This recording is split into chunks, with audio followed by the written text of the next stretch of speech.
Dès le 5 mars, le président réunit à l'Élysée une trentaine de chercheurs pour préparer la réponse à la propagation du virus sur le territoire. 5 jours plus tard, le conseil scientifique est créé. Une équipe resserrée de 11 membres, des infectiologues, des virologues, un médecin de ville, mais aussi une anthropologue et un sociologue. Beaucoup de choses que nous pensions impossibles adviennent. Pas de geste barrière. Waouh!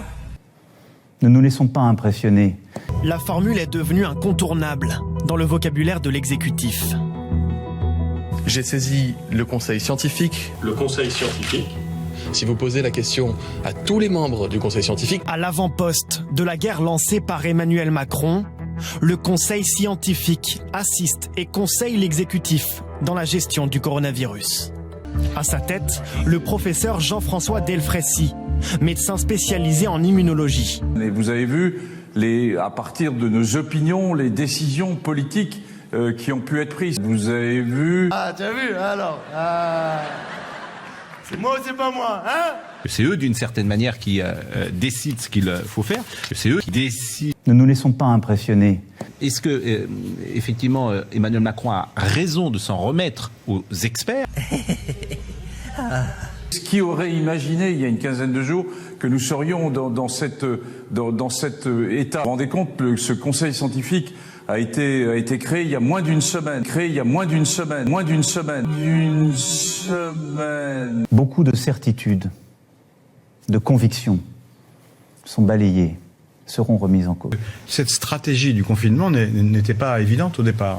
Il y avait un choix, ou bien on cherchait à laisser l'épidémie se propager pour immuniser tout le monde, ou bien on choisissait le confinement pour essayer de protéger les gens.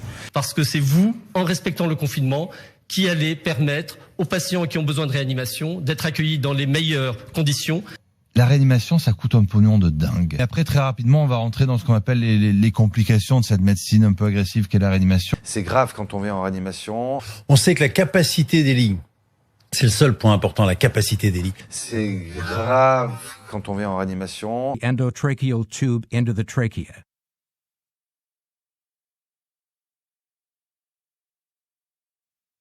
Once the endotracheal tube is in the trachea, your doctor will inflate a small balloon surrounding the tube to make sure it remains snugly in place.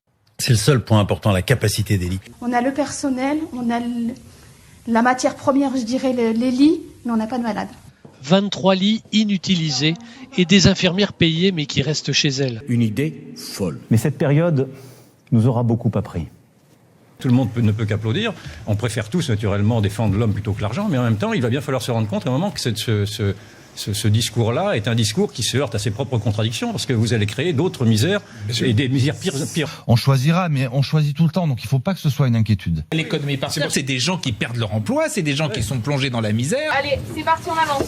Ils sont transférés des établissements franciliens proches de la saturation. Ils sont tous endormis, c'est un point qui est fondamental, ils ne se rendent pas compte de ce qui se passe. Une idée folle. Je ne sais pas ce que vous en pensez, parce qu'on est là personnellement jusqu'au 18 août. J'ai un mois qu'on tire sur le coronavirus. Un mois qu'on tire. Et vous avez vu, l'adversaire numéro 1 du déconfinement, disait hier François Bricaire, c'est le confinement, évidemment. Le confinement ne produit pas d'immunité collective, seule condition pour stopper l'épidémie. On a tous bien compris qu'effectivement, ça ne réglerait pas le virus. Voilà. L'adversaire numéro 1 du déconfinement, c'est le confinement. J'ai un mois qu'on tire sur le coronavirus. Un mois qu'on tire. La charge mentale, franchement. Je peux dire un mot sur cette expression? Oui, un cerveau qui n'a pas de charge, c'est quoi? Moi, je veux avoir de la charge dans mon cerveau. Je veux pas avoir un cerveau avec... Je trouve cette expression atroce. C'est-à-dire, on dit, ah là là, on est obligé de réfléchir. Oh. La victimisation continue. Oh. Moi, je veux avoir de la charge dans mon cerveau.